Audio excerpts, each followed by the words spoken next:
Just before that caller came on, Ron, you were showing me part of a speech made by, it was John Leaf? John Leaf, Queens. And I'm not sure when this was made, but... It was during the debate on Bill 12, which would have been May the 3rd, 1996. Okay, and Ron has asked me to read from it because it so moves him that it's difficult for him to read. Those who are seeking to learn who their birth parents are have a right to that knowledge which should not be denied them on the basis of less important considerations.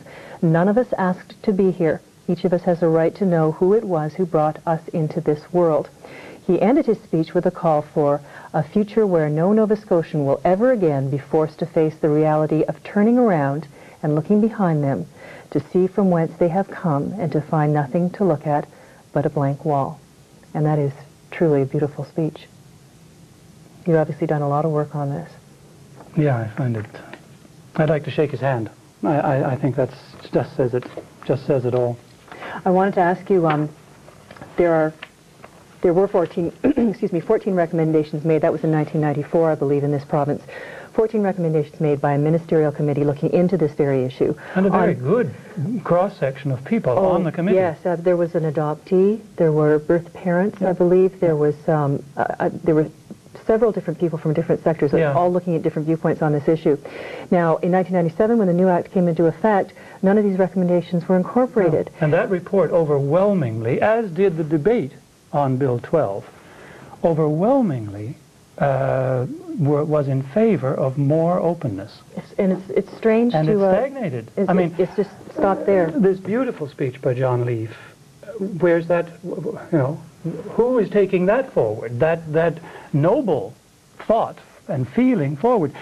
Something I wanted to say on this program, talking of noble and wonderful people.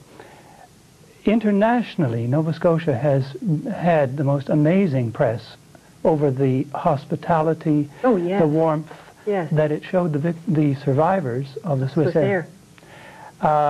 Students are coming to me in Amsterdam saying, my goodness, you must be very proud to be Nova Scotian. Isn't that interesting? And I say, yes, I am extremely proud to be Nova Scotian. There are wonderful people in that province. And I want to see that reflected much more in the government. To the Nova Scotians. Mm-hmm. We have Debbie on the line from Windsor. Debbie, are you there? Yes, I am. Go right ahead. Hi, Ron. I wanted to say welcome back to Nova Scotia. Thank you. I'm a member of Parent Finders in Halifax, and I am also involved in a group, Can Adopt, online. Yes. I am a birth mom. I am searching, always searching, and I think what gets me the most is the fact that the government is asking us to pay, again, $250 for information to pass on to our children. Yeah.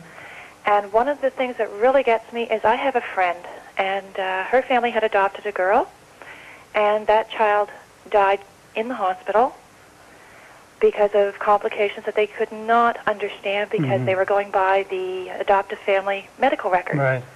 I also have other friends that have gone through much the same thing. That's awful. It is awful. It's inhumane. Yes. And there's no need for it. You see, my point is, if the Nova Scotia government makes the law which involves more work for themselves, that's on them. I don't have to pay for that. The people in the government are representative of the people. If the government incorporates into their law things that extend the workload, well, then that's not on us to pay for that. Right. I think it's immoral. I do, too, and I guess what I really bothers me and many others is the fact that we know how compact the government is becoming on computers and such.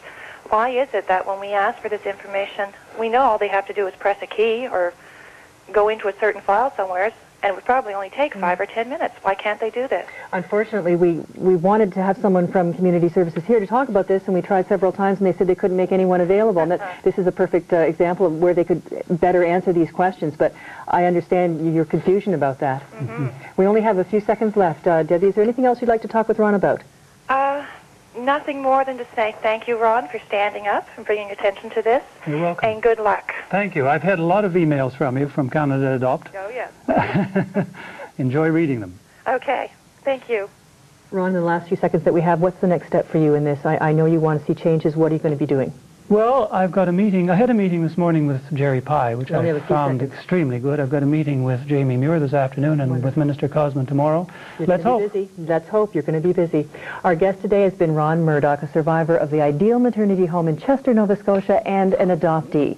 I'm glad you could tune in today, and if there's something you'd like us to talk about on Maritimes Today, please let us know. We appreciate your suggestions and your comments.